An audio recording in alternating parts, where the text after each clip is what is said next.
Good morning students.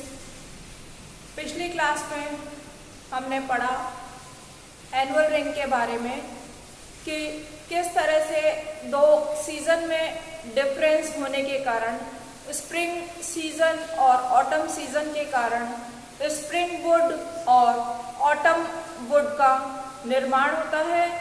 इस spring would और autumn would में अंतर होने के कारण दो रिंग्स बनती हैं।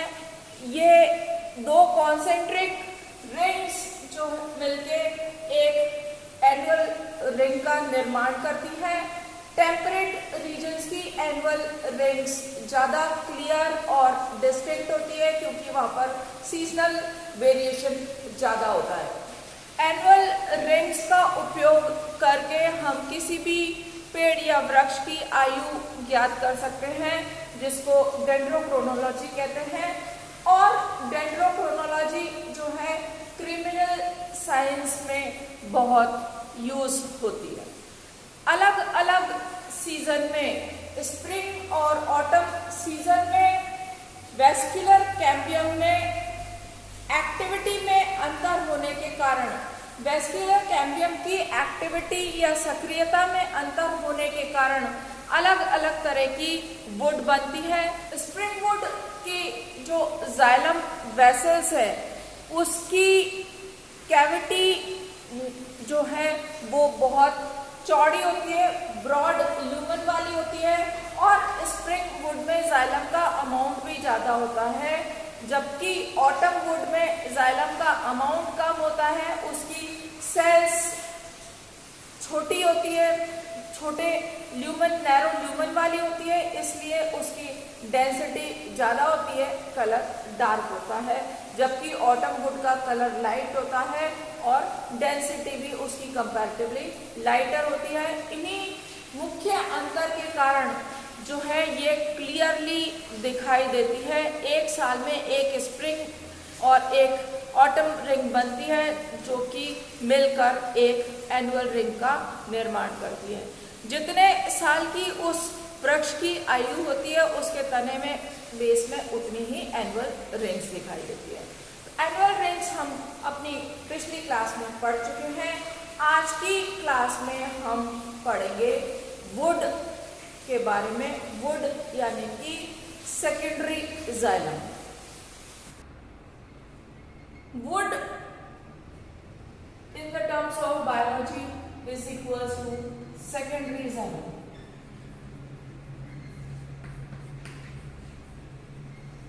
Secondary xylem is formed due to activity of vascular cambium. हम पढ़ चुके हैं, जब वेस्क्यूलर कैम्बियम एक्टिव होती है अंदर की तरफ सेकेंडरी जाइलम का निर्माण करती है।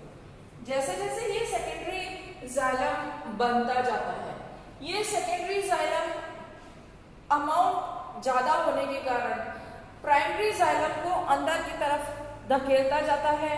प्राइमरी जाइलम जो है क्रश होता जाता है और लगातार क्रश होने से, आयु बढ़ते जाने से वो जो है सेंटर के पार्ट में क्रश्ड फॉर्म में उसके अवशेष से रह जाते हैं, जो कि कुछ प्लांट में बहुत डिस्टिंक्टली दिखाई देते हैं, कुछ में नहीं दिखाई देते। ये सेकेंडरी जाइलम के तरह ही सेकेंडरी फ्लोएम भी बनता है, जो कि प्राइमरी फ्लोएम को धकेल कर परिधि की तरफ कर देता है।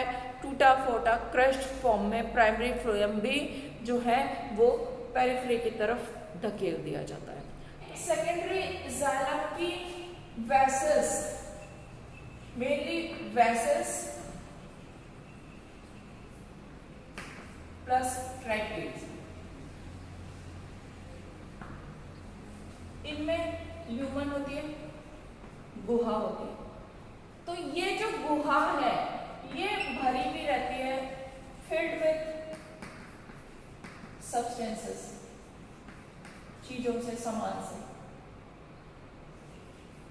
किससे? गम, रेजिन, टैनिन इत्यादि इत्यादि चीजों से ये भरी रहती है। ये जो सेकेंडरी जाइलम के वेसल्स और ट्रैकिड्स, क्योंकि ये सेंट्रल रीजन में होती है, इससे भरी भी रहती है। ये कहलाती है हार्टवुड।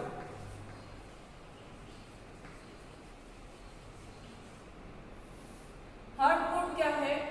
जब वेस्कुलर कैम्बियम की एक्टिविटी होती है सेकेंडरी जाइलम बनता है और सेंटर वाला, केंद्र की तरफ वाला, जो अंदर की तरफ वाला सेकेंडरी जाइलम है, उसकी ट्रैकिड्स और वेसल्स की गुहा में ये सब्सटेंसेस के भरे होने के कारण उसकी ट्रैकिड्स और वेसल्स डार्क ब्राउन कलर की हो जाती है। ये कलर इनका चेंज हो जाता है, गहरा भूरा हो जाता है और ये जो है अलग से दिखाई देती है, ये कहलाती है हार्टवुड। हार्टवुड की सेल डार्क कलर की दिखाई देती है। क्यों? क्योंकि सेल्स जो हैं बहुत हाईली लिग्निफाइड होती है,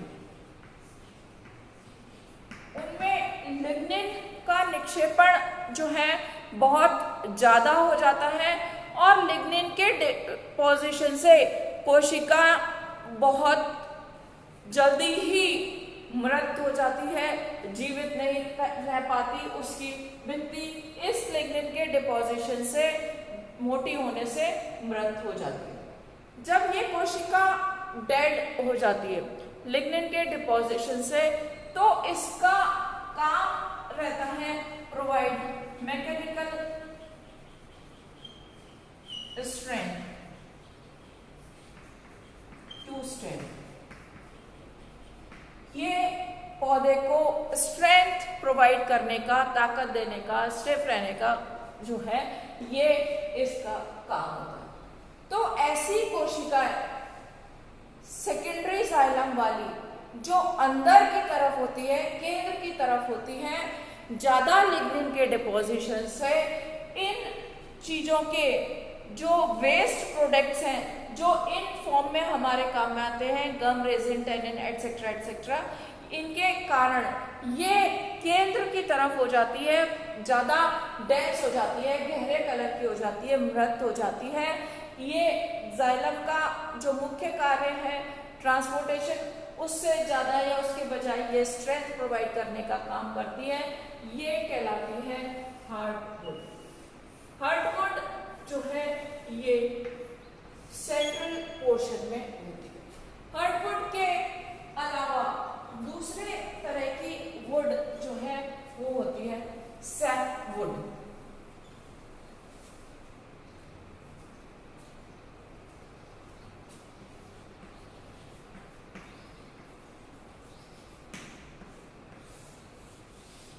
सैपवुड जैसे हमने हार्डवुड देखा कि ये सेंटर की तरफ होती है, तो ये जो है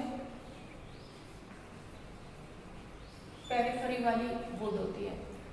ये कंपैरेटिवली लाइट कलर की होती है और इन कोशिकाओं में डिपोजिशन कम होने से इनकी डेंसिटी कम होती है, सेल्स लिविंग होती है। ये सेल्स बाद में डेड हो सकती है, शुरू में लिविंग होती है। ये सेल एक्टिव होती है और इन सेल का जो काम है वो है transportation of water and mineral. ये परिधि की तरफ होती है, ये पेरिफेरल रीजन वाली सैपवुड कहलाती है। लाइट येलो कलर की, पेल येलो कलर की, क्रीम कलर कह सकते हैं आप, ये सेल्स कंपैरेटिवली ये डेंस कम होती है, ये बहुत ज्यादा डेंस होती है, कठोर होती है, गहरे रंग की होती है। कठोर इसलिए होती है क्योंकि ज्यादा लिग्निन के निक्षेपण से इनकी कोशिकाओं की भित्ति कठोर हो जाती है। ये परिधि की तरफ सैपवुड पाया जाता है। हार्टवुड जो है ये वाटर कंडक्शन नहीं करती,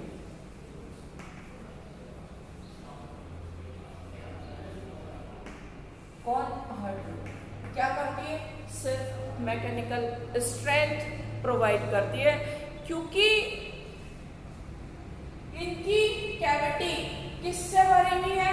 टैनिन, रेजिन, गम। इसलिए वाटर कंडक्शन कैसे करेगी? वाटर कंडक्शन नहीं करती है। क्यों? क्योंकि बिकॉज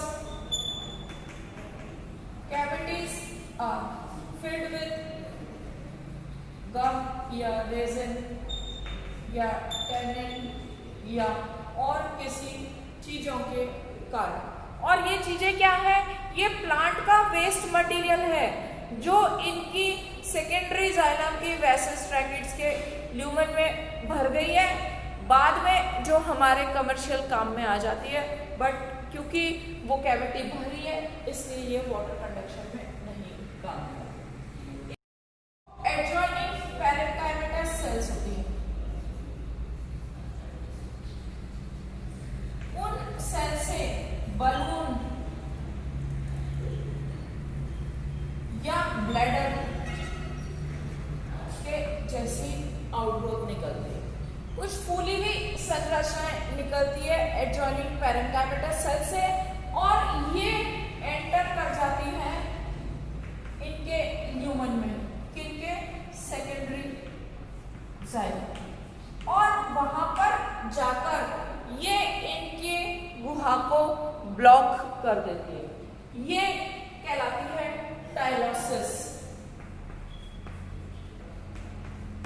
टाइलोसिस क्या है? ऐसी स्ट्रक्चर है सेल्स की, बलून लाइक आउटग्रोथ है, जो जाइलम की वेसल्स या ट्रैकिड्स में घुसकर उसको ब्लॉक कर देती है, so that they can not conduct water. इस कारण से, इन दो कारण से हार्डवुड की सेल्स वाटर कंडक्शन का काम नहीं कर पाती, जबकि सैपवुड में ये दोनों ही चीजें नहीं होती। ना तो यहाँ पे टाइलोसिस होता है और ना इनकी कैविटी जो है वो इन वेस्ट प्रोडक्ट से भरी भी रहती है, इसलिए इसका सैपवुड का काम होता है कंडक्शन। जैसे जैसे एज बढ़ती जाती है सैपवुड की मात्रा कम होती जाती है और हार्डवुड की मात्रा जो है वो बढ़ती जाती है, क्योंकि इस हार्डवुड में ये सब्सटेंसेस है, एक्सक्रीटरी सब्सटेंसेस, गम, रेजिन, टैनिन जिनका एग्जांपल है, उनसे भरी होने के कारण ये वुड एंटीसेप्टिक होती है।